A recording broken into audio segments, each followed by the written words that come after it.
আজকে আমরা ডিসকাস করব ক্যালোরিমিটার সম্পর্কে এবং ক্যালোরিমিটারের কীভাবে অপারেশন হয় সেসব শিখব এবং ক্যালোরিমিটার মূলনীতি লাগিয়ে অ্যাকচুয়ালি ওর বেসিক প্রিন্সিপালগুলো আছে সেগুলো ডিসকাস করব। তো চলো শুরু করি। তোমরা ক্যালোরিমিটার নাম শুনে থাকবে। ক্যালোরিমিটার ক্যালোরিমিটার কি না, যেই মিটারের সাহায্যে আমি যেই যন্ত্রের সাহায্যে তাপের পরিমাপ করতে পারি, তাপ মাপা যন্ত্র। তাহলে লিখতে পারো তুমি যে তাপের পরিমাপ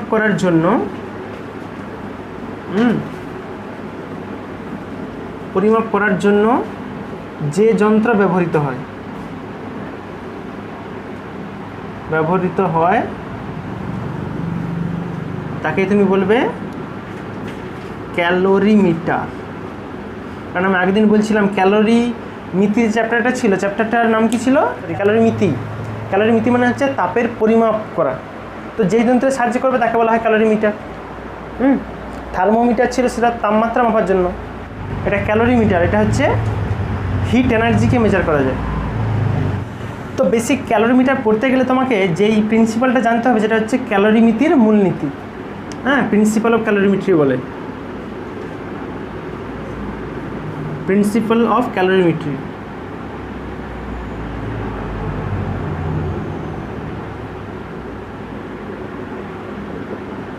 বা বাংলায় বলতে পারো ক্যালোরিমিতির মূলনীতি। ক্যালোরিমিতির মূলনীতি এই ব্যাপারটা তোমরা জানো কিছুটা, যে সে কী ছিল? কোনো বস্তু দ্বারা গৃহীত তাপ ইকুয়ালস টু কোনো বস্তু দ্বারা বর্জিত তাপের সঙ্গে সমান। কিন্তু আমাকে বেসিক আগে জানতে হবে যে কোন কোন শর্তে এই ক্যালোরিমিতির মূলনীতি কাজ করা যেতে পারে। মানে আমাকে কি কি সতর্কতা অবলম্বন করতে হবে, তাহলেই এই প্রিন্সিপালটা ঠিকঠাক করে হচ্ছে বলে বোঝা যাবে। সতর্কতা।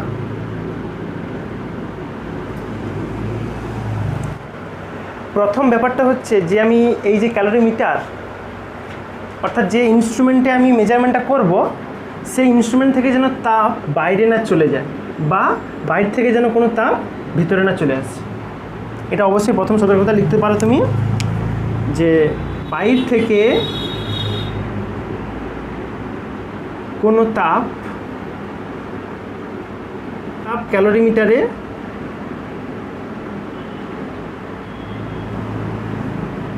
বা ক্যালোরিমিটার থেকে কোনো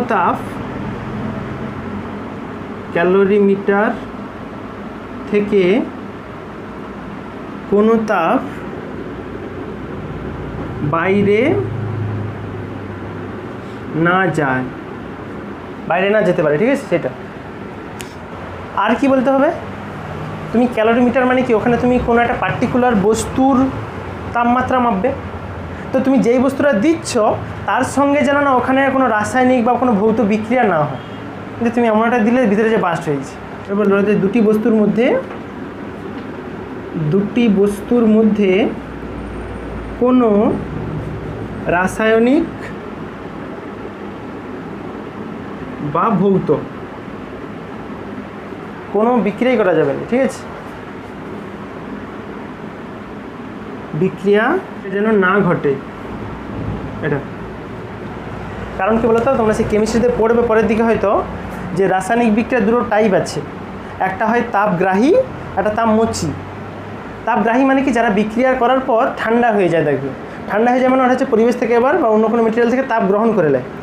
আর তাপমোচী মানে যারা বিক্রিয়ার পর তাপ তৈরি করে।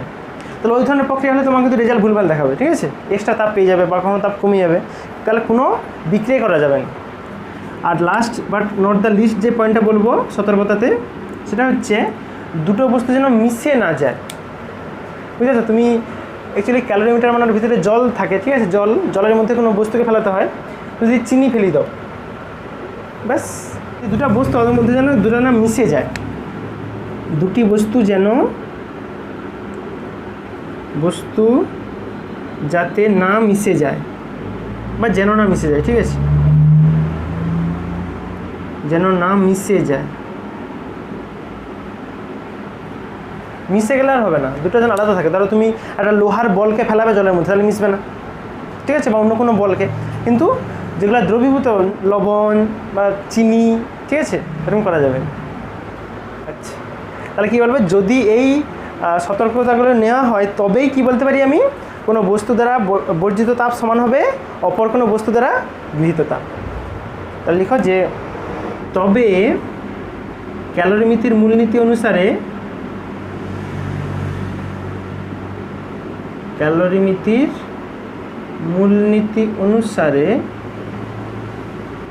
এটা বলতে পারো যে গরম বস্তু দ্বারা বর্জিত তাপ,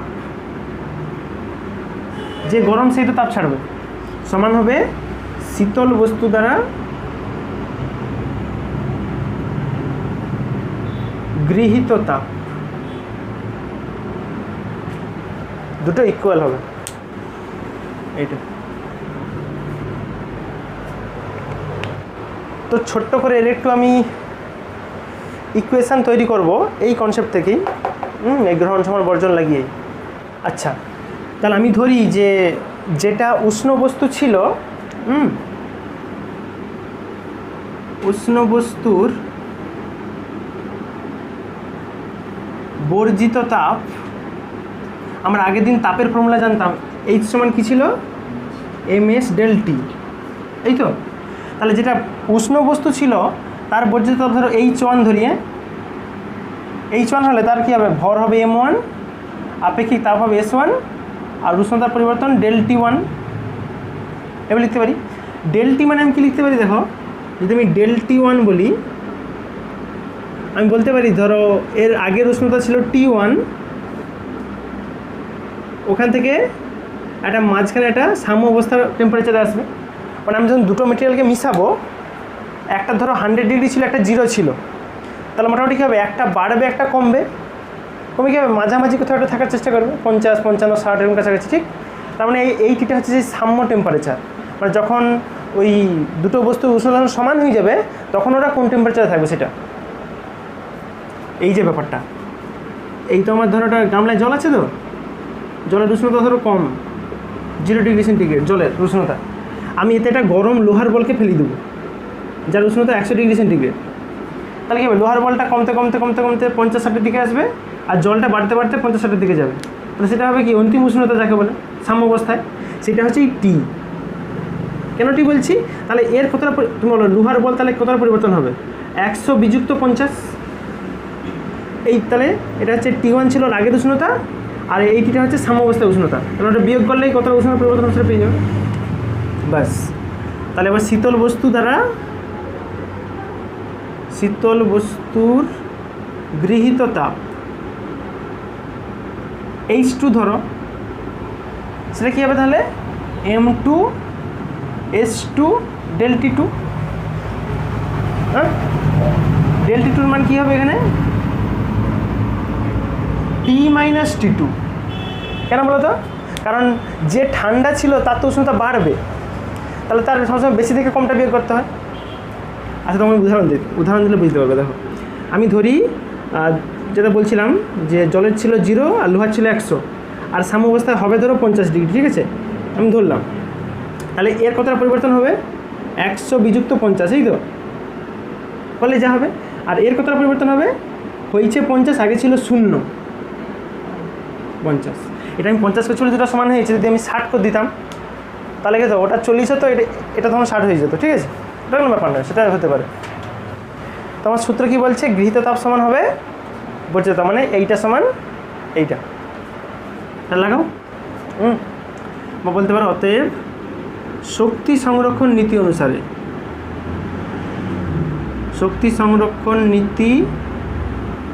অনুসারে, কেন শক্তি সংরক্ষণ লাগাইছি বলো তো, কারণ আমি পরিষ্কার সেই সতর্কতায় বলে দিয়েছিলাম যে কোনো রকম এনার্জি বাইরে যাবে না, মানে এখন লস নেই এনার্জি। তাহলে এখানে কী হবে, গৃহীত তাপ সমান হবে বর্জিত তাপের সঙ্গে, মান বুঝাও। এটার মান ছিল M1 S1 del T1, এটার মান হচ্ছে M2 S2 del T2। এখানে del T1 যেটা লিখছো ওটা উষ্ণতার হ্রাস, কারণ ওটা তো গরম বস্তু তাপ যেটা ছাড়ছে সেটা, এই পরিমাণ উষ্ণতা কমছে, আর এটা ছিল উষ্ণতা বৃদ্ধি, কারণ জলটা বেড়ে গরম হচ্ছিল আস্তে আস্তে করে। সেটা আমি আরেকবার ব্যাপারটা বলে দিই, আমার ক্যালোরিমিতির নিয়ম কি ছিল, গরম বস্তু দ্বারা গৃহীত তাপ সমান হবে শীতল বস্তু দ্বারা বর্জিত তাপ। আমি ধরছি যে আমি যে গরম বস্তুটা ফেলেছিলাম তার ভর ছিল m1, তার আপেক্ষিক তাপ হচ্ছে s1, আর তার উষ্ণতার পরিবর্তন হয়েছে। তার তো উষ্ণতা কী হবে, আস্তে আস্তে করে কমে যাবে, তার উষ্ণতা কমছে ΔT1, তাহলে তার আমি বর্জিত তাপটা পেয়ে যাবো h1। আর ওই পরিমাণ তাপটা কী হবে, একটা শীতল বস্তু গ্রহণ করবে, তার তাপটা হচ্ছে h2, তার ভর ছিল m2, আপেক্ষিক তাপ s2, আর তার উষ্ণতা বাড়ছে ΔT2।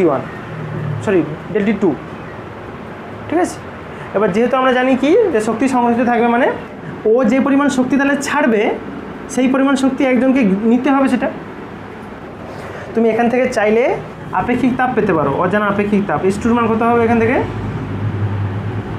m1 s1 ΔT1 by m2 ΔT2।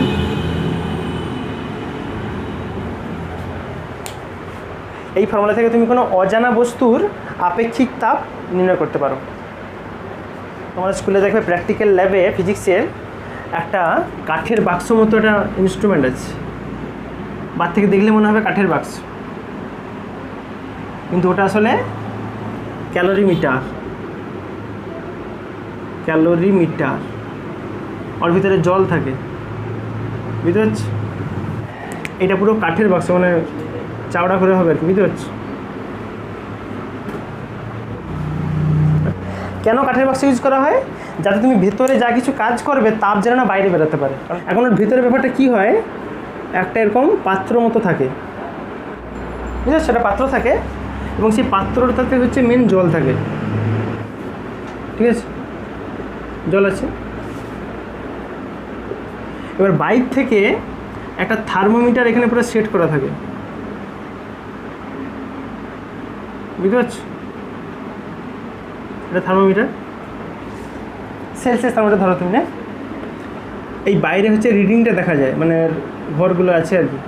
ধরো প্রাথমিক অবস্থায় যখন আমি শুধুমাত্র জল ছিল, কোনো বস্তু ওর উপরে ফেলাইনি, তখন ধরো পারদের যে রিডিং থাকে, তো ধরো পারদের হাইট ছিল এখানটাতে, এবার তাপ বাড়লে কি আস্তে আস্তে করে পারদের হাইট বাড়বে, যেমন নিয়ম হয় আমাদের থার্মোমিটারে। আমি ধরি ওই সময় রিডিংটা ছিল T1 টেম্পারেচারে ফিক্সড, মানে ওটা প্রাথমিক উষ্ণতা T1।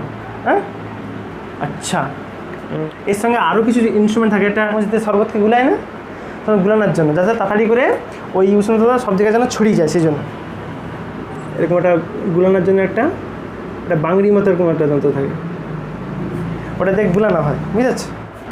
এইবার আমি একটা সুতা দিয়ে ধরো একটা লোহার বলকে গরম করব, করে তাকে ছাড়বো নি, ছেড়ে দিলে তাকে তুলতে পারবো না, তাকে সুতো দিয়ে বেঁধে আর ডুবাবো জলে। হ্যাঁ, লোহার বলটা এখানে ডুবাই, এখানটাতে লোহার বলটাকে সুতা দিয়ে বেঁধে ঝুলিয়ে রাখছি, বুঝতে পারছি? তা সুতা দেওয়া আছে। অবশ্যই ভেতরে এই যে লিকুইডটা ইউজ করা হয়, এটা হচ্ছে ওয়াটার, মানে জল। এটা জল, আর এটা হচ্ছে তোমার ছিল থার্মোমিটার। এটা হচ্ছে বস্তু, এইটা। আর এটা তো কাঠের বাক্স, তুমি জানো, কাঠের বাক্স, প্রোডাক্ট বলো।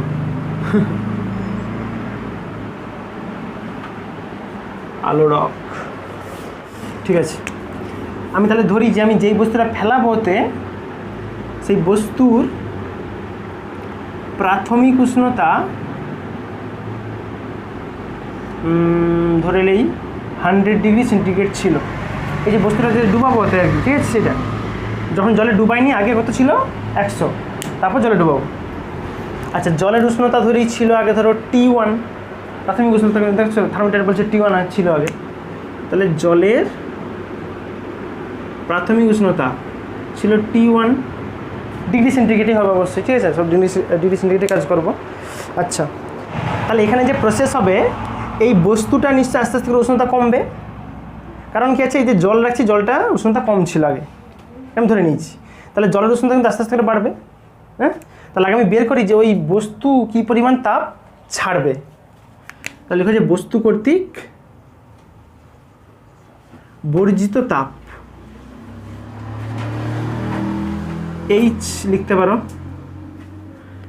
এইচ সমান সূত্র কি ছিল, MST, ওর ভর ধরো M1 আপেক্ষিক তাপ S1 আর উষ্ণতা কি পরিবর্তন হয়েছে আগে ছিল 100 এখন কমে মাঝামাঝি কোথাও একটা আসবে T1 হবে না কিন্তু T1টা আগে জলের ছিল জলের এখন টেম্পারেচার বেড়ে যাবে তাহলে আর T1 পাবে না ও ধরো পাবে T2 একটা অন্য উষ্ণতা তাহলে হবে 100 মাইনাস T2 আমাকে বের করতে হবে উষ্ণতার পরিবর্তনটা কতটা চেঞ্জ হলো সেটা 100 আগে ছিল এখন মাঝামাঝি একটা উষ্ণতা আসবে T2-তে বিয়োগ করলে যা হবে সেটা আচ্ছা এটা গেল বর্জিত তাহলে গৃহীত তাপ জলের দ্বারা কি হবে জল শেষমেশ T2 হবে আগে ছিল T1 হ্যাঁ T2 মাইনাস T1 এখানে লিখে রাখতে পারো যে অন্তিম উষ্ণতা যেটা ধরছি আমি আর কি অন্তিম উষ্ণতা সেটা হচ্ছে T2 এটা T2 তাহলে জল দ্বারা গৃহীত তাপ বলতে পারো জল দ্বারা গৃহীত তাপ সেটা ধরো H আচ্ছা আগেটা H1 ধরে নেই তাহলে এটা H2 ধরে নেব হবে এর কি আসবে M2 S2 হবে T2 আগে কত ছিল T1 কেন আমি এই ধরনের প্র্যাকটিক্যাল করতেছি আমি কিন্তু এর সাহায্যে আমি যেই বস্তুটাকে ডুবাচ্ছি যারা আমি আপেক্ষিক তাপ নিজে জানিনি কত হয় কিন্তু এই হিসাবের সাহায্যে কিন্তু আমি জেনে ফেলবো যে ওর আপেক্ষিক তাপ কত হবে তাহলে তুমি একটা আননোন কোনো মেটেরিয়াল দিচ্ছে তোমাকে বলে দেয়নি যে এটা লোহা না পিতল তুমি বুঝতে পারবে না তাহলে আপেক্ষিক তাপ তোমাকে প্র্যাকটিক্যাল করে বুঝতে হবে যে ওই S1 তো ছিল ওর আপেক্ষিক তাপ আচ্ছা তাহলে ক্যালোরিমিতির নিয়ম অনুসারে কী হবে H1 সমান H2 লিখো তাহলে যে ক্যালোরিমিতির মূলনীতি অনুসারে ক্যালোরিমিতির মূলনীতি অনুসারে কি আসবে H1 সমান H2 H1 equals to H2 মান বসাও সিম্পল H1 এর মান কত ছিল M1 S1 100 হ্যাঁ 100 মাইনাস T2 এটা আর H2 এর মান ছিল M2 S2 T2 minus T1 আমার উদ্দেশ্য কি আছে আমি S1 এর মান বের করবো এই তো যেটা হচ্ছে অজানা বস্তুর আপেক্ষিক তাপ তাহলে S1 এর মান কত বেরোবে এখান থেকে M2 S2 T2 minus T1 divided by M1 into 100 minus T2 বুঝলে দেখো এখানে কিন্তু বাকি সব রাশি মান তুমি জানো তুমি আগে থেকে কত জল দিয়ে রাখছো জলের ভর জানো জলের আপেক্ষিক তাপ কত হয় 1 আগের দিন দেখছিলাম পেয়ে যাবে T2 হচ্ছে যেটা ফাইনাল হবে মানে আগে ছিল T1 এ ওটা কীভাবে আস্তে আস্তে উষ্ণতা বাড়বে বেড়ে ধরো এরকম একটা জায়গায় গিয়ে পৌঁছেছে সেটা উষ্ণতা হচ্ছে T2 যেটা ফাইনাল উষ্ণতা বলে যে চূড়ান্ত অন্তিম তুমি পেয়ে যাবে আগে কত ছিল এখন কত হয়েছে উষ্ণতা বিয়োগ করে দিবে M1টা হচ্ছে যেই বস্তুটা ফেলাচ্ছ তার আগে ওজন মেপে নেবে পানি পারলে ঠিক আছে মানে সেই যে তোমাদের দেখবে ল্যাবে দেখবে একটা সূক্ষ্ম ভর মাপার যন্ত্র আছে এবারে অ্যাকুরেট মাপা যায় যেমন সে সোনার দোকানে আসেনি সেই তুলে দিয়ে টিপে তুলতে হয় ওরকম যন্ত্রটা আছে তোমাদের ল্যাবে স্কুলে আর এটা তো 100 মাইনাস T2 করে দেবে T2-র মান তুমি স্কেলে যা দেখবে থার্মোমিটারে সেটা করে দেবে ব্যাস এইভাবে তুমি যে কোনো পদার্থের আননোন যে কোনো বস্তুর আর কি আপেক্ষিক তাপ নির্ণয় করতে পারো এটা ইন্ডিকেট করে বস্তুর আপেক্ষিক তাপ বস্তুর আপেক্ষিক তাপ দেখো এখানে আমরা যেই অপারেশনটা করছি এটা কিন্তু অনেকটা ত্রুটিপূর্ণ ত্রুটিকে বাদ দিয়ে নয় কেন বলো তো আমি যে পাত্রটা ইউজ করছি ওই পাত্র তো কিছুটা তাপ খেয়ে নেবে তুমি যখন কোনো গ্লাসে ধরো স্টিলের গ্লাসে যদি গরম জল রাখো গ্লাসটা তো গরম হয়ে যায় মানে গ্লাস কিছুটা তাপ খেয়ে এলে আমি কিন্তু সেই কারেকশানটা এখানে ধরিনি মানে এই কতটা আসবে কাছাকাছি আসবে বাট অ্যাকুরেট আসবে না ঠিক আচ্ছা তাহলে অ্যাকুরেট করবো ত্রুটিটা দূর করার চেষ্টা করবো এবং ওর সাহায্যে আমরা যে কোনো অজানা উষ্ণতা নির্ণয় করতে পারি কোনো বস্তুর এইবার আমরা শিখব যে ক্যালোরিমিটারের সাহায্যে কোনো বস্তুর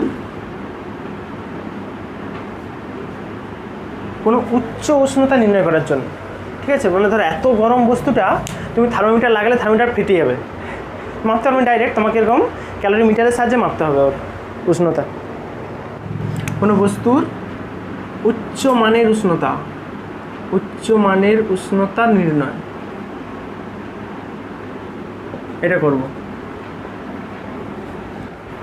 এখানে কিন্তু অবশ্যই আমরা ওই পাত্রের যে তাপ গ্রহণ যে ব্যাপারটা ছিল সেটা কিন্তু যোগ করেই করব, মানে পাত্রের তাপ গ্রহণকে ধরে।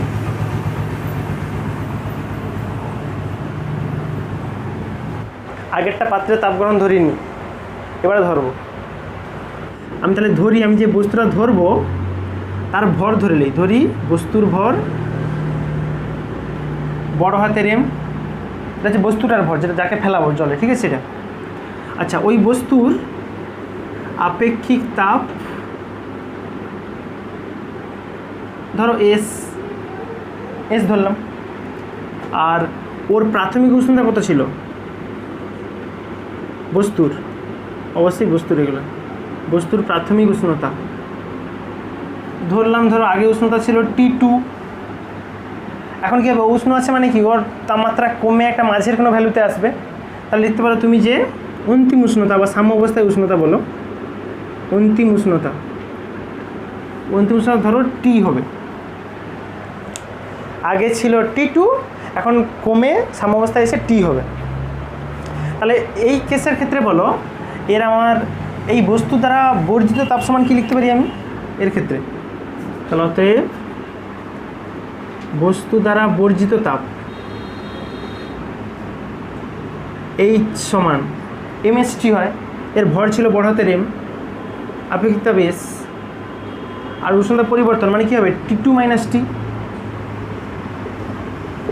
এটা এবার জলের ব্যাপারটা ধরি। জলের ক্ষেত্রে ধরি, জলের হচ্ছে ধরো ধরি জলের ভর ছোট হাতের এম, আর জলের আপেক্ষিক তাপ তো তুমি জানো, আপেক্ষিক তাপ আমি এখন 1 বলে বলবো নি, আমি এখন S/W বলতে পারি। এস হচ্ছে আপেক্ষিক তাপ, W ফর ওয়াটার, ঠিক আছে জলের ক্ষেত্রে SW। এবার ওই যে পাত্রটা আছে, আমি পাত্রের ভর আর লিখবো না, পাত্রকে কী করে দেবো? আগের দিন যেমন সে পড়েছিলাম মনে আছে, সেই জলসম। আমি তাহলে ধরে নিই যে ওই পাত্রটা এত জলসমের সঙ্গে সমান হয়।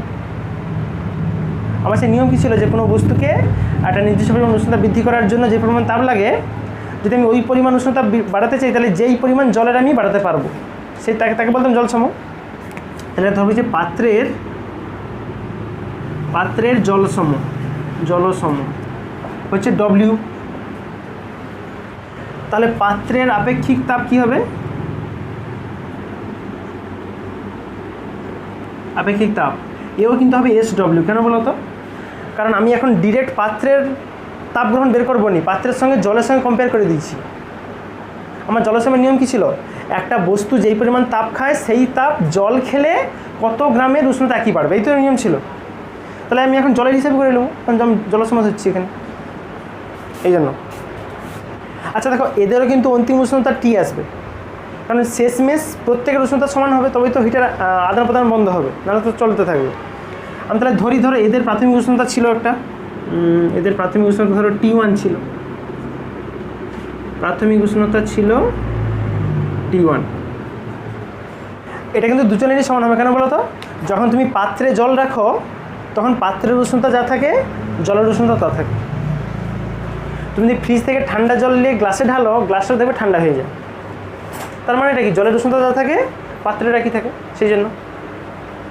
তাহলে বের করো এ কী পরিমাণ তাপ গ্রহণ করবে, এ তো গ্রহণ করবে। তাহলে লিখো যে গৃহীত তাপ, আচ্ছা দুজন গ্রহণ করবে, দুটো আলাদা করে করো। তাহলে জল এটা গ্রহণ করবে, পাত্র গ্রহণ করবে। তাহলে জলের দ্বারা গৃহীত তাপ, জলের তো ওটা ধরো H1 ধরে নেই জলের ক্ষেত্রে। H সমান হয় MST, और M মানে হচ্ছে যে ছোটো হাতের M, দেখছো জলের ভর, और S মানে SW। আর ওর উষ্ণতা কী পরিবর্তন হয়েছে? আগে ছিল T1, এখন হচ্ছে T, মানে এটা হবে T - T1। এই তো এইটা।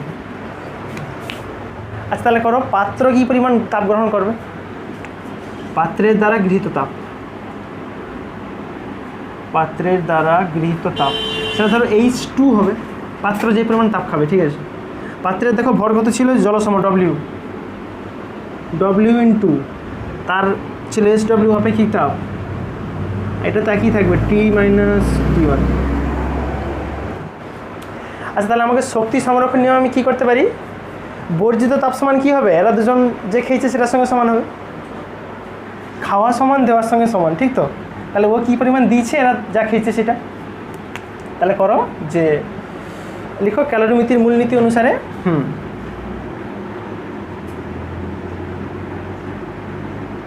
ক্যালোরিমিতির মূলনীতি অনুসারে কি বলতে পারি আমি, এইচ সমান হবে H1 প্লাস H2, এইচ সমান হবে H1 প্লাস H2। তুমি সিম্পলি সবার মান বসাও। এইচ এর মান কত ছিল, ms into T2 minus T1 equals to H1 ছিল যে এইটা ছোটোদের m into SW T minus T1, আর এটা ছিল W into SW T minus T1। আসবে? দেখো তুমি চাইলে এখানে কী কী কমন নিতে পারো বলো তো, SW কমন যাবে আর T মাইনাস T1ও কমন যাবে, নিয়ে নাও, কমন নিতে ক্ষতি নেই। নিলে আসবে দেখো M প্লাস ডব্লিউটা থাকবে আর ওটা একসঙ্গে থাকবে, মানে SW কমন যাবে আর থাকে T মাইনাস T1। এটা হবে কি না বলো, যা যা কমন যায় কমন লিখছি, বাকি যা যোগ হয়ে গেছে সিম্পলি এখানটাতে। এই যে SW ইন্টু T মাইনাস T1টা কমন যাবে, এরও আছে এরও আছে, আর বাকিটাকে এটা M আর W পড়েছিল। আচ্ছা আচ্ছা এখানে দেখো কী হবে, এমএসটা ওর নিচে নামিয়ে দিবে, তাহলে এদিকে থাকে, এখানে দেখে দিচ্ছি একটু, T2 minus T1 sorry T2 minus T সমান ওদিকে থাকবে M plus W into SW into T minus T1 by এইটা ওর নিচে নামবে। তাহলে T2 মান কত হবে, এই টিটাকে ওদিকে পাঠিয়ে দাও, কাজ শেষ। এটা হিসাব করলে যেটা আসে T2 সমান এই T1টা ওদিকে গেলে প্লাস হয়ে যাবে, তার মানে আসবে M plus W into SW into T minus T1 divided by M into S plus T, হ্যাঁ এটা দেখলে প্লাস হয়ে যাবে। তাহলে এটাই হচ্ছে অজানা উচ্চ উষ্ণতা। কারণ দেখো আমি যে বস্তুর উষ্ণতা ধরছিলাম প্রাথমিক, সেটা ছিল T2, সেটা হচ্ছে অজানা, সেটা উচ্চ উষ্ণতা ছিল, তার মান তুমি পেয়ে যাবে এই সমস্ত ভ্যালু বসিয়ে। জলের ভর তুমি জানো, মানে যে ইনস্ট্রুমেন্ট তার গায়ে লেখা থাকবে, ডব্লিউটা হচ্ছে জল সমস্যা তাও লেখা থাকবে, SW হচ্ছে জলের আপেক্ষিক তাপ, জল হলে অন হবে, অন্য কিছু হলে আলাদা হবে।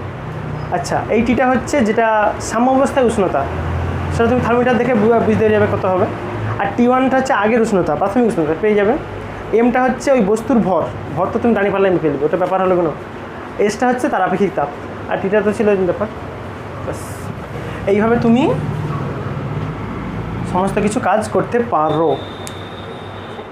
ক্যালোরিমিটার তরল হিসাবে জল ব্যবহার করার কী কী সুবিধা আছে, কী কী অসুবিধা আছে। আচ্ছা তাহলে লিখো ওটাই যে জল ব্যবহারের অসুবিধা, ক্যালোরিমিটার তরল হিসাবে জল ব্যবহারের অসুবিধা। প্রথম কথা তো হচ্ছে 1 নম্বর অসুবিধা বলবে এর আপেক্ষিক তাপ বেশি।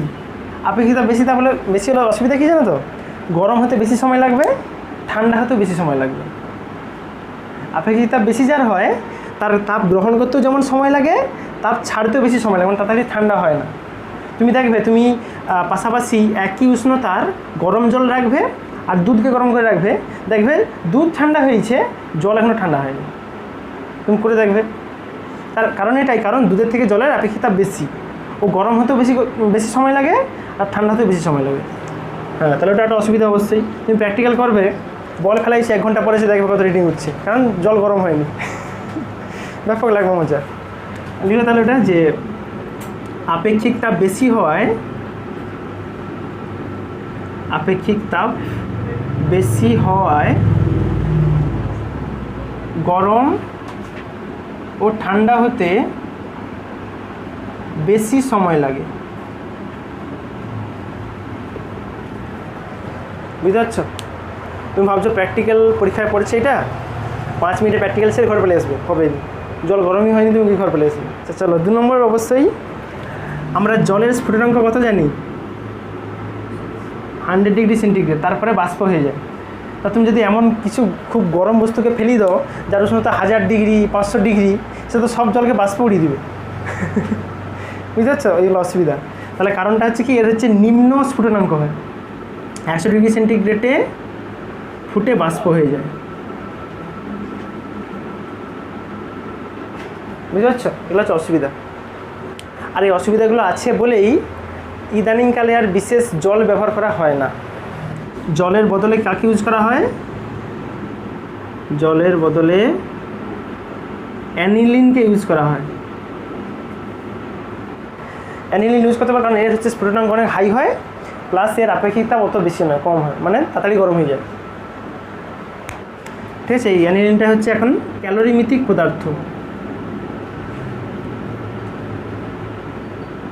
মিথিক পদার্থ হিসেবে ইউজ করা হয়। ব্যাস দেখো, জলের যে আপেক্ষিকতা বেশি, এটা বেশি বলেই কিন্তু ওকে বিভিন্ন কাজে ইউজ করা হয়। আবার যেমন তুমি দেখবে ডাক্তাররা বলে যে সেই সেঁক নেওয়ার জন্য কাঁচের শিশিতে যদি গরম জল করে সেঁকলো আর কি, ঠান্ডা হয় না তাড়াতাড়ি। আর তুমি যদি অন্য কোনো নাও তাহলে ঠান্ডা হয়ে যায়। ঠিক আছে।